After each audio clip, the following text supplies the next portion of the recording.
Amen. Amen, amen. Ok, on peut s'asseoir, du coup. Ça fait bizarre. Jesus.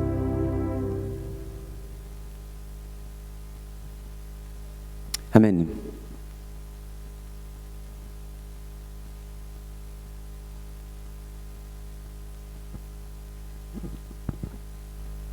Pardon, juste un instant de technique.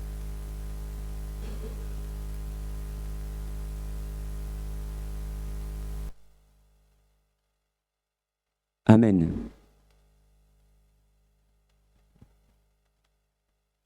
Amen. Test. Amen. Amen, amen. Donc c'est notre premier culte à la maison.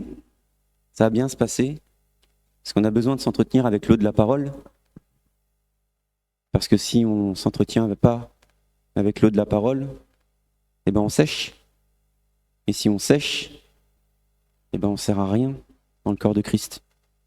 Ça sert à quoi d'avoir un membre tout sec? C'est vrai.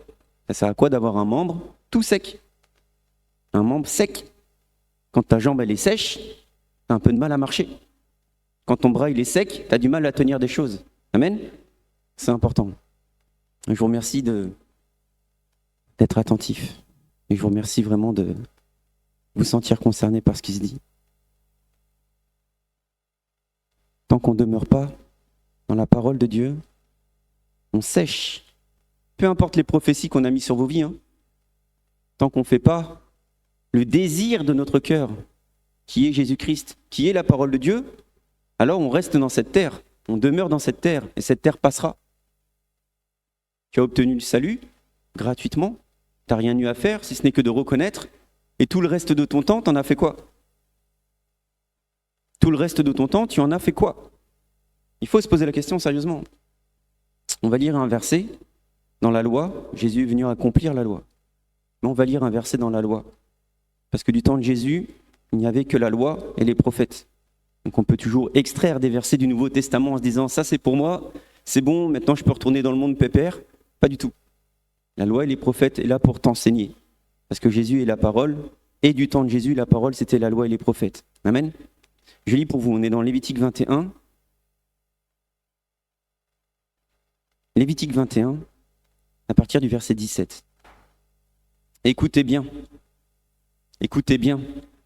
Sentez-vous concerné par ce que dit la parole de Dieu. Amen. Ok, verset 17. C'est l'Éternel qui parle à Moïse, et l'Éternel a fait de Moïse son Dieu. Et l'Éternel a dit à Moïse, tu prendras Aaron, il sera la voix, il sera le messager, donc il sera le prophète. Amen. Maintenant, Aaron est le grand sacrificateur. Il est celui qui, une fois par an, peut rentrer dans la véritable présence de Dieu, la Shekinah. Le grand sacrificateur, le grand Cohen, le Cohen Gadol. Amen. La parole de Dieu te dit, vous êtes un sacerdoce royal. Nous sommes les grands Cohen en Jésus-Christ. Mais qu'attend-on du grand Cohen? Lévitique 17. Amen. Lévitique 17. Lévitique 21, à partir du verset 17, pardon. Parle à Aaron et dis-lui, aucun homme de ta descendance, dans chaque génération, qui aura une malformation, ne s'avancera pour offrir l'aliment de son Dieu. Aucun homme qui a une malformation ne pourra servir. Aucun. C'est pas la moitié d'un, c'est pas les tiers d'un, c'est pas peut-être un parmi les autres, c'est aucun. Aucun homme qui a une malformation ne pourra servir. Amen. Aucun homme qui aura une malformation ne pourra s'approcher. On est au verset 18. Un homme aveugle ne pourra pas s'approcher. Un homme boiteux ne pourra pas s'approcher. Un homme ayant le nez déformé, sous-entendu le visage déformé, parce que le visage, ce qu'on voit au centre du visage, c'est le nez. Donc nous, on a traduit par nez, mais c'est bien le visage déformé, ne pourra s'approcher. Aucun homme ayant un membre allongé, sous-entendu étant déformé, ne pourra s'allonger. Un homme ayant une fracture au pied ou à la main, un homme bossu ou grêle, un homme ayant une tache à l'œil, la gale, une darte ou une testicule écrasée ne pourra s'approcher. Aucun homme de la descendance du sacrificateur Aaron qui aura une malformation ne s'approchera pour offrir à l'Éternel les sacrifices consumés par le feu. Aucun. En anglais, c'est plus simple, aveugle, boiteux, déformé du visage, déformé de corps. Amen. C'est très simple. Qu'est-ce que ça signifie tout ça? Pourquoi on parle de testicules écrasés? Sous-entendu, aucun homme qui ne pourra faire une descendance ne pourra s'approcher. Tout ceci est absolument spirituel. Tout ceci est hautement spirituel. Et vous savez comme moi qu'on a déformé Jésus-Christ, d'accord? Vous savez comme moi que le serpent lui a mordu les pieds. Vous savez comme moi qu'il eût été boiteux au moment de la croix. Vous savez comme moi qu'il a été dévisagé au moment de la croix. Vous savez comme moi que tout ce qui fait qu'il ne pouvait pas s'approcher de Dieu, il l'a reçu. Parce qu'il ne pouvait plus s'approcher de Dieu au moment de la croix. Parce qu'il s'était fait pécheur. Donc toutes ces déformations-là, spirituellement, représentent un pécheur. Quelqu'un qui n'aura pas d'enfant spirituel ne peut pas s'approcher du service de Dieu. Parce que la volonté de Dieu, c'est qu'on se multiplie. Ça, c'est en référence à la testicule écrasée. Quelqu'un qui n'a pas la transfiguration sur son visage, quelqu'un qui ne reluit pas de la lumière de Dieu, ne peut pas s'approcher du service de Dieu, puisqu'il vient avec son visage naturel et pas le visage surnaturel de Dieu. Comment il pourrait être la lumière et attirer à lui tous ceux qui sont dans les ténèbres? Ne crois pas que tu es du service de Dieu parce qu'on t'a dit tu vas servir. Tu es du service de Dieu parce que ton Seigneur t'a appelé à le servir. Mais tant que tu ne prends pas conscience que tu es au service de ton prochain, ne t'approche pas, parce que tu n'as rien à faire là. Tu es descendant d'Aaron, sous-entendu Jésus-Christ, parce que grand sacrificateur royal ici-bas sur terre, mais tant que tu ne prends pas conscience que ce n'est pas par ta chair que tu peux servir ton prochain, ta chair déplaît à Dieu. Amen. Et quand je dis chair, là, je vais jusqu'au corps. Et on continue. Écoutez bien la suite. Il pourra manger. On est au verset 22. Il pourra manger. Aucun problème. Tu pourras manger l'aliment de son Dieu. Des choses très saintes. Et des choses saintes. Tu pourras manger. Il n'y a aucun souci. Tu peux profiter des largesses de ton Dieu. Il n'y a aucun problème. Tu peux prendre. Par contre, tu ne pourras pas servir. Tu peux prendre. Mais même sur... Parce qu'il y a 3 lieux. D'accord? Il y a 3 lieux dans le temple de l'Éternel. Le lieu très saint, le lieu saint, c'est là où on est au service, et aussi le parvis. Mais lui, il te dit, tu ne pourras même pas consumer l'holocauste. C'est-à-dire que même sur le parvis, tu ne peux pas servir. Par contre, tu pourras manger de ce qui aura été brûlé par les autres sacrificateurs, puisque tu es descendant d'Aaron. Il n'y a aucun problème. Il n'y a aucun problème. Tu as obtenu le salut, il n'y a aucun problème. Tu iras dans l'éternité, il n'y a aucun problème. Mais cette place qui t'est réservée, elle sera proche ou loin de Jésus-Christ? L'amour que tu as dans ton cœur pour ton Dieu, il est proche ou il est distancé par l'amour de ce monde? C'est de ça qu'il est question. C'est vraiment de ça qu'il est question. Mais il n'ira pas vers le voile et ne s'approchera pas de l'autel, car il a une malformation. Il ne profanera pas les lieux saints, car je suis l'Éternel qui les sanctifie. Amen. Amen. C'est important. C'est vraiment important. Amen.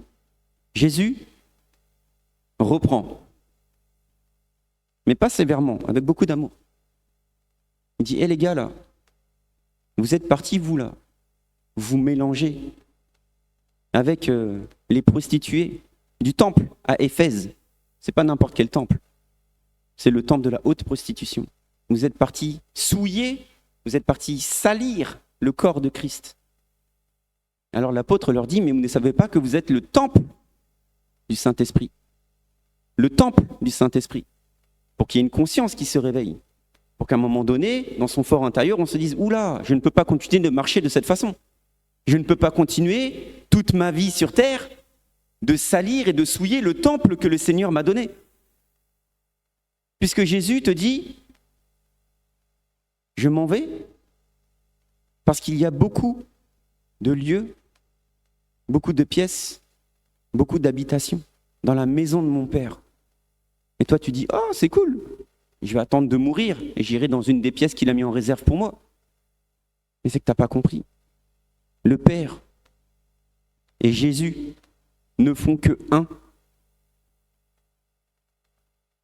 Jésus et le Père ne font que un. Donc quand Jésus dit, il est préférable pour vous que je m'en aille afin que vous receviez le Paraclet, c'est parce que quand tu reçois le Paraclet, tu deviens toi-même la maison de Dieu. Et la parole le souligne très bien, tu es la maison de Jésus-Christ. Tu es le corps de Jésus-Christ, donc tu es le temple de Jésus-Christ. Donc tu es le tabernacle de Jésus-Christ. Donc c'est toi-même l'Église. Mais si l'Église n'est pas au service de l'Église, elle n'est pas l'Église. Si ton corps croit que c'est en t'asseyant dans l'Église que tu es au service de l'Église, tu n'es pas l'Église. Tu pourras manger du pain de la Sainte Seine, il n'y a aucun souci. Les choses très saintes, il n'y a aucun souci. Mais tant que tu n'es pas au service de ton Dieu, tu es au service de qui?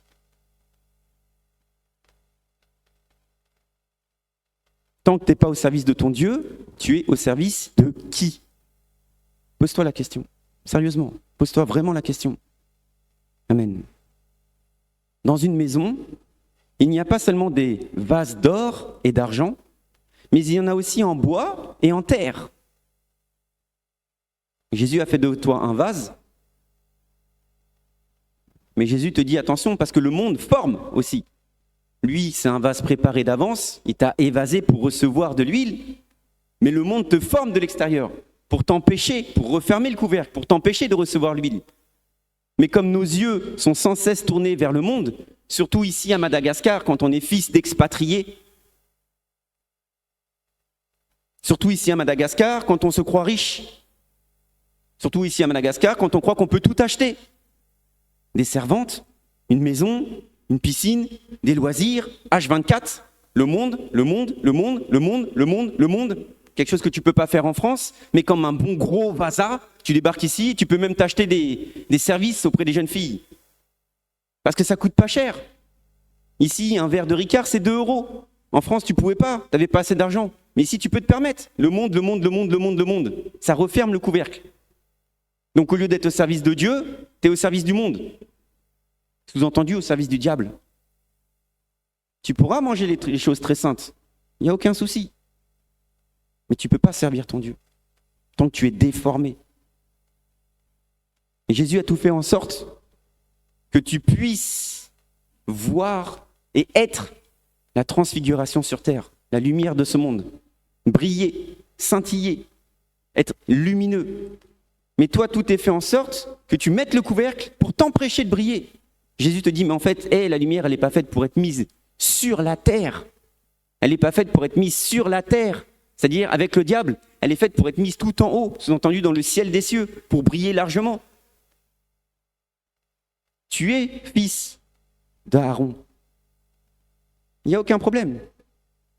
Mais il est question de se poser. Il est question de se poser sérieusement et de se dire, mais attends, moi j'arrête avec la vanité de ce monde et je me concentre sérieusement sur le service à Dieu. Le service à Dieu ne consiste pas à servir l'Église.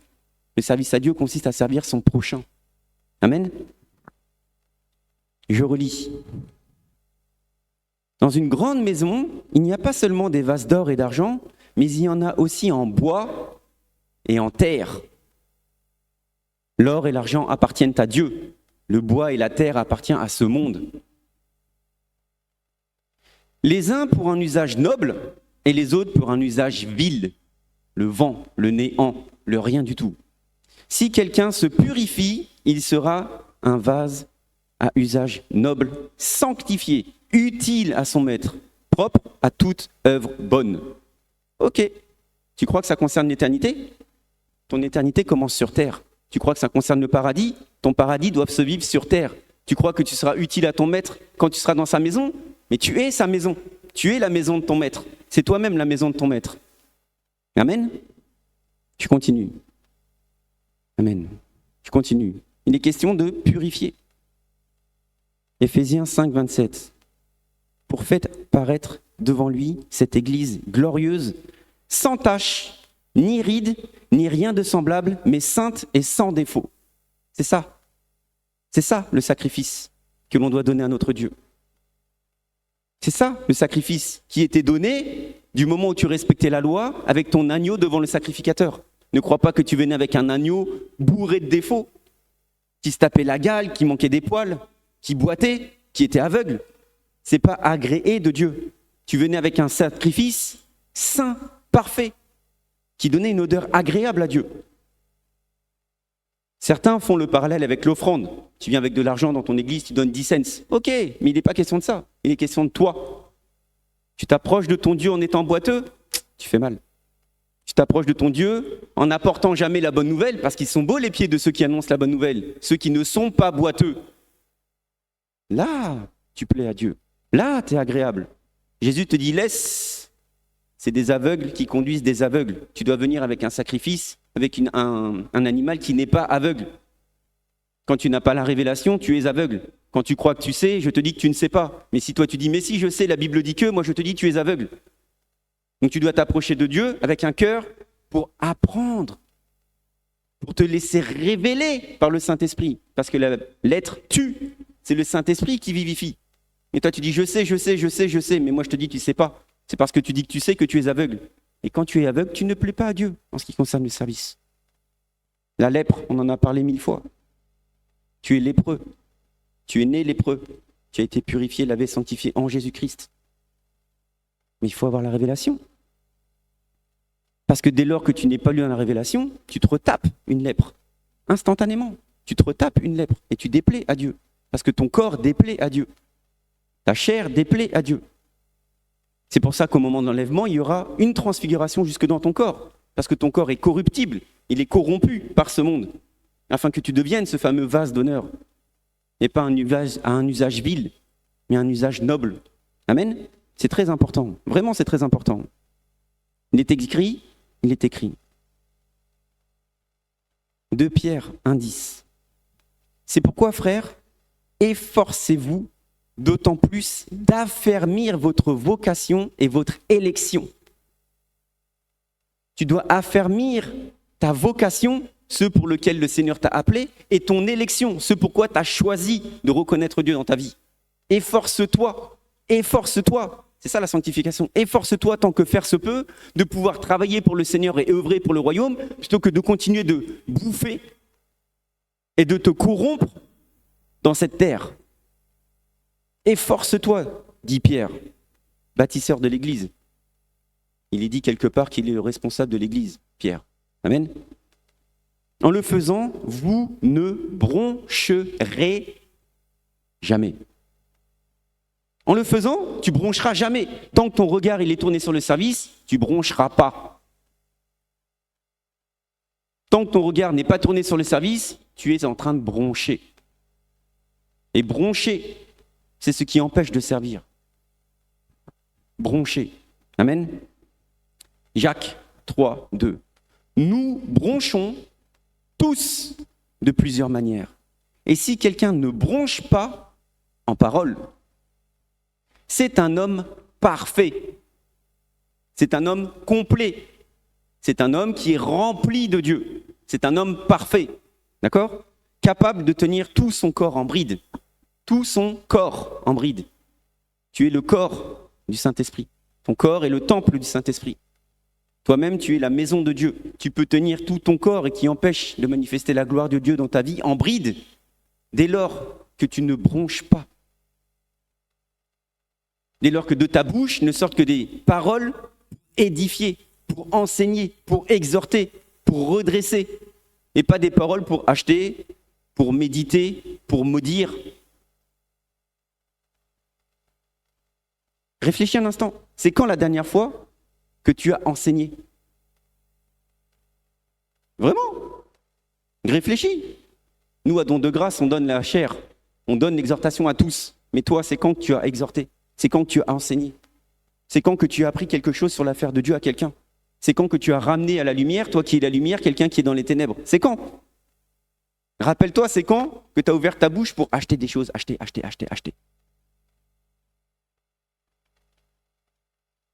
Pour te lancer dans des projets qui ne concernent absolument pas Dieu. C'est quand? Amen. Il est écrit.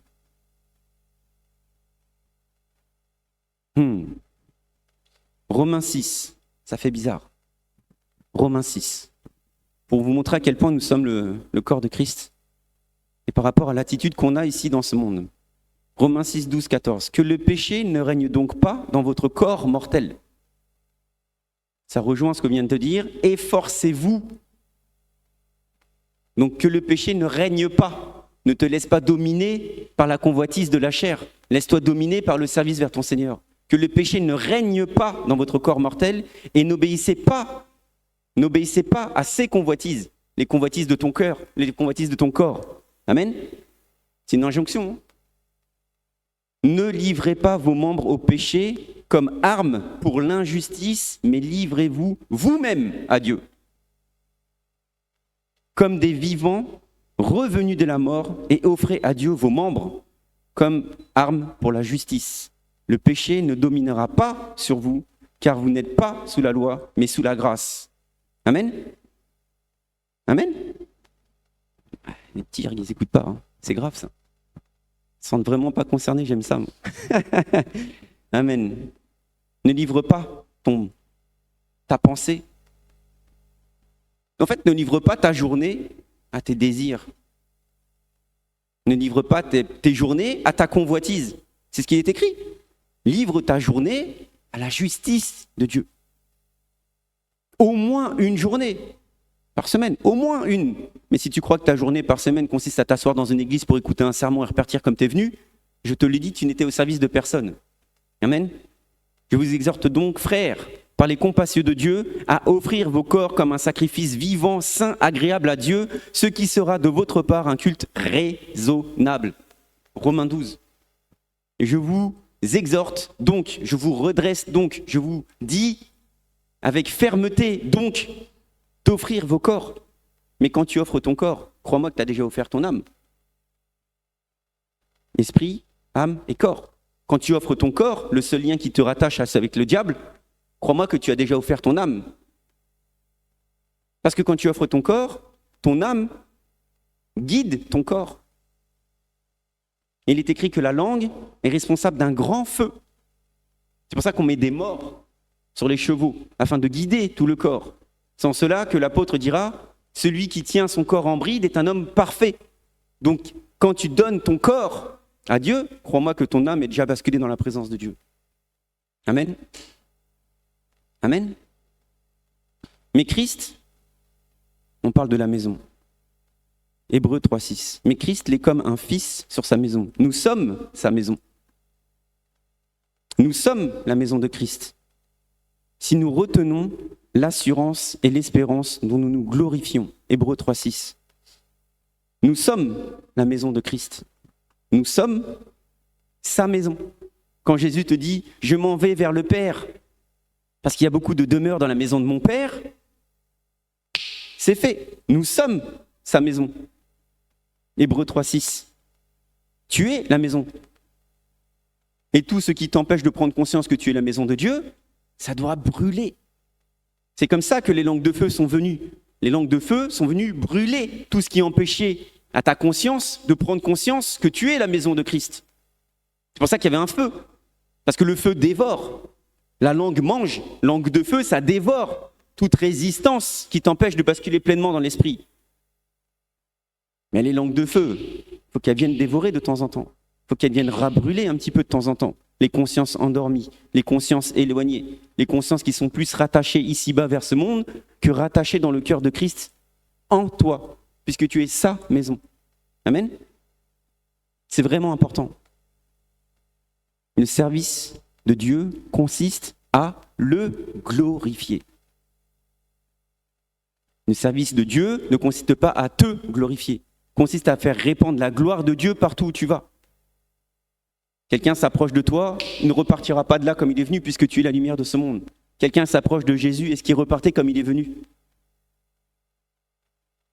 Quelqu'un s'approche de Jésus, est-ce qu'il repartait comme il est venu? Donc quelqu'un s'approche de toi, il doit repartir transformé. Il doit repartir lumineux. Il doit repartir comme Moïse lui-même. Il doit repartir avec un voile sur le visage pour éviter de briller dans sa maison. Que ses parents, ses frères, ses sœurs disent « Mais attends, qu'est-ce qui se passe? Pourquoi tu brilles autant ?» Tu dis « Ben non, attends, je remets mon voile parce que toi, tu n'es pas encore prêt à comprendre. » Mais Jésus fait de toi une lumière.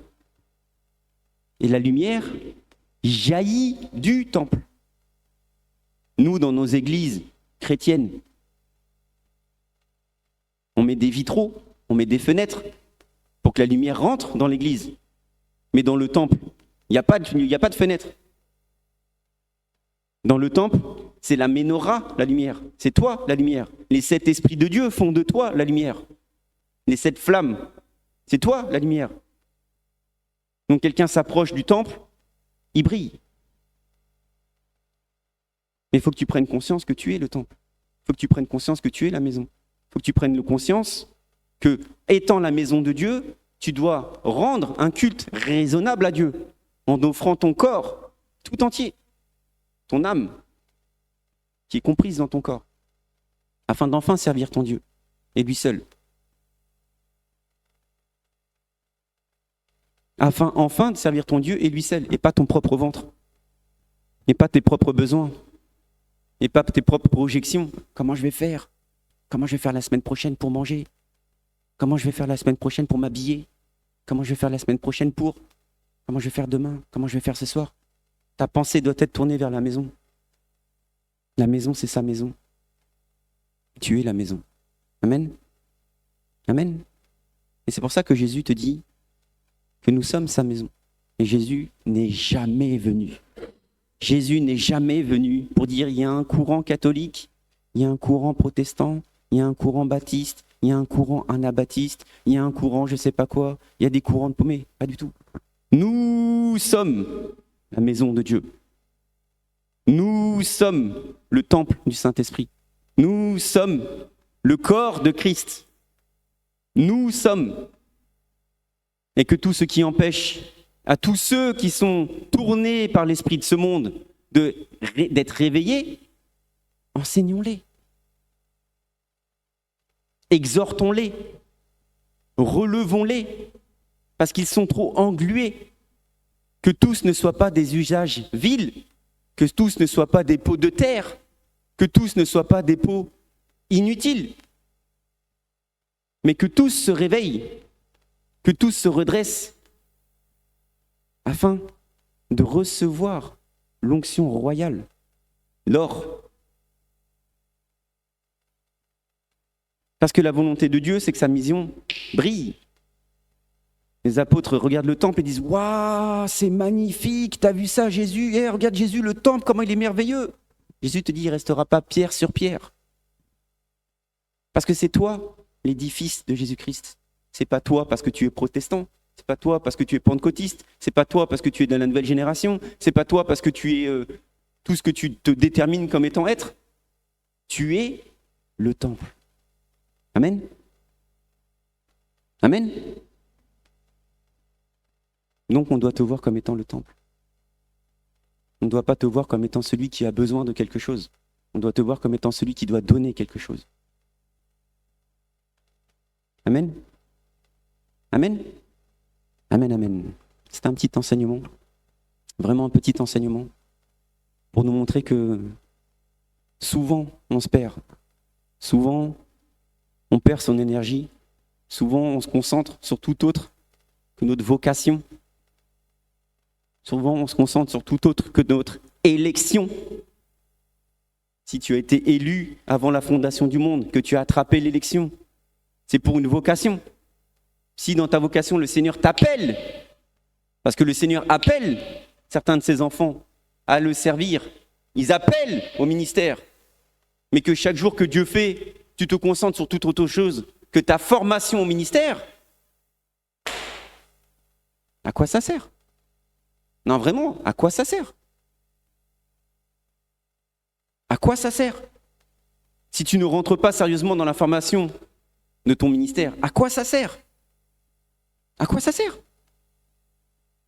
Ta vocation, concentre-toi dessus. Vraiment. Ah, je peux pas, j'ai rendez-vous. Quoi? T'as rendez-vous avec qui? Moi, je te parle de rendez-vous avec Jésus. Ah non, mais là, non, tu comprends, parce que là, je dois aller voir. Ok, c'est cool. Et t'as rendez-vous avec Jésus. Ouais, mais non, là, je n'étais pas prêt, je n'étais pas disposé, je n'étais pas disponible, je n'étais pas truc, je n'étais pas chien. Ah, qu'est-ce qui te retient? Si ce n'est l'esprit du monde. Efforcez-vous. Efforcez-vous. Et vous ne broncherez pas. C'est fort. Parce que Jésus n'aime pas le fait qu'on bronche. Parce que quand tu bronches, tu n'es pas la maison de Dieu. Parce que quand tu bronches, tu retrouves ta malformation. Parce que quand tu bronches, tu n'auras pas d'enfant spirituel. Parce que quand tu bronches, tu es aveugle. Parce que quand tu bronches, tu es déjà boiteux. Ah, je ne peux pas, quelle est ton excuse? Bah, tu comprends, quoi? Non, je ne peux pas comprendre, laisse tomber. Efforcez-vous, ça doit venir de toi. Parce que personne d'autre ne pourra te faire prendre cette considération. Si tu n'as pas de considération pour Jésus-Christ, pour l'élection et la vocation qu'il t'a donnée, personne ne pourra le faire. Le diable se réjouit puisque tu t'endors. Le diable se réjouit puisque tu sèches. L'homme à la main sèche, c'est une lèpre. Puisque tu sèches, tu peux t'approcher des hommes de Dieu, tu peux recevoir l'onction. Mais tant que tu ne t'approches pas de la parole de Dieu pour extraire les révélations de Dieu, tant que tu n'es au service de personne à part toi-même. Vraiment. C'est-à-dire que tu n'es même pas digne de servir sur le parvis pour consumer les âmes de ceux qui s'offrent à Dieu. Encore moins de t'approcher du temple, le lieu saint, et encore moins de rentrer dans la véritable présence de Dieu. Jésus a fait l'aspersion sur le parvis, afin que tous soient appelés à salut. Toi, tu reçois l'aspersion dans l'onction. Et c'est peut-être qu'un résidu. Attention. Tu étais abreuvé, ça déborde. Mais c'est peut-être qu'un résidu. Attention à ne pas sécher. Vraiment, je vous le dis de tout mon cœur, attention à ne pas sécher. Ne faisons pas de cette expérience une expérience pour devenir un veau gras. Faisons de cette expérience une expérience pour œuvrer et pour manifester la gloire de Dieu. Comment? C'est l'eau de la parole qui purifie. Oui, c'est l'eau de la parole qui purifie. Amen. Que tout ce qui t'empêche, vraiment, que tout ce qui t'empêche, tout esprit qui t'empêche de plonger dans l'eau de la parole, vraiment, j'appelle aux langues de feu, sois brûlé. Que tout ce qui t'empêche de, dans ton fort intérieur, désirer ardemment te rapprocher de Jésus-Christ qui est la parole, vraiment, sois brûlé. Sois brûlé. Parce que si tu attends encore qu'on te gave comme une oie pour entendre la parole, qui ne te servira de rien, qui ne transformera rien en toi, et que tu oublieras. Si tu attends comme ça, tu vas attendre longtemps. 1 an, 10 ans, 40 ans, 150 ans. La parole est en toi, et la parole doit sortir de toi. Amen. Amen. Amen, amen. Amen. On a tous besoin d'entendre ça. Tous. Parce que tout est fait en sorte que l'on soit dépendant de l'Église, alors que nous sommes l'Église. Tout est fait en sorte que l'on dépende de l'homme, alors que nous sommes le corps de Jésus-Christ. Tout est fait en sorte que nous dépendions de quelqu'un, au lieu de dépendre de Dieu lui-même. Et rien n'est fait en sorte de tourner ton regard vers la parole de Dieu. Donc, exhortons, donc enseignons, donc prenons l'habitude de ramener à la lumière ceux qui sont perdus. Manifestons la gloire de Dieu dès lors que l'occasion se présente. Ne cherchons pas simplement notre propre intérêt. Manifestons la gloire de Dieu dès que c'est possible. C'est facile. Une guérison, c'est facile, vous savez faire. Mais la guérison seule ne suffit pas. C'est l'enseignement qui va avec. Jésus guérit les lépreux, un seul est revenu. C'est l'enseignement qui va avec qui ouvre le cœur. Lorsque Paul enseigne, il est écrit que Lydia eut le cœur ouvert par Dieu pour s'attacher à Paul. Comment elle s'est attachée à Paul? Comment Dieu aurait pu ouvrir son cœur? Parce que Paul a partagé la parole de Dieu. La parole de Dieu étant Dieu, puisque Dieu est la parole. Comme il a partagé la parole, il a partagé Dieu. Comme elle a entendu Dieu, elle s'est attachée à Paul. Mais quand est-ce que toi t'as enseigné la parole? Je te le redis. C'est pas de l'accusation, c'est pour briser quelque chose en toi. Quand est-ce que tu as partagé la parole? Partage la parole. C'est ça, Timothée. Et tu sauveras et toi-même et ceux qui t'écoutent. C'est ça, Timothée. Occasion favorable comme occasion défavorable. C'est ça, Timothée. Église de maison, grandes assemblées. C'est ça, Timothée. Grand meeting, open meeting, grand concert évangélique. Peu importe, partage la parole. C'est ça. T'en es où dans le partage de la parole? Parce que l'onction que tu as reçue, tu l'as reçue. Elle se répand, c'est bien. Mais tant que tu n'entretiens pas par la parole, tu sèches. Tu sèches.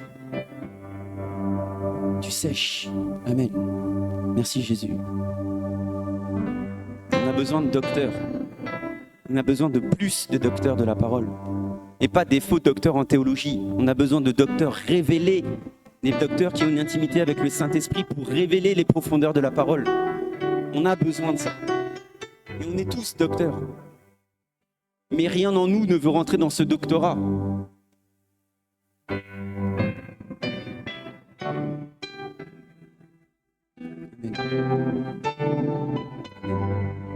Et je parle à MDG France aussi, ceux qui nous écoutent.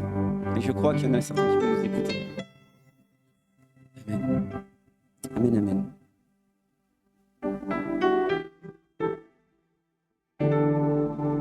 Amen. Jesus. Amen.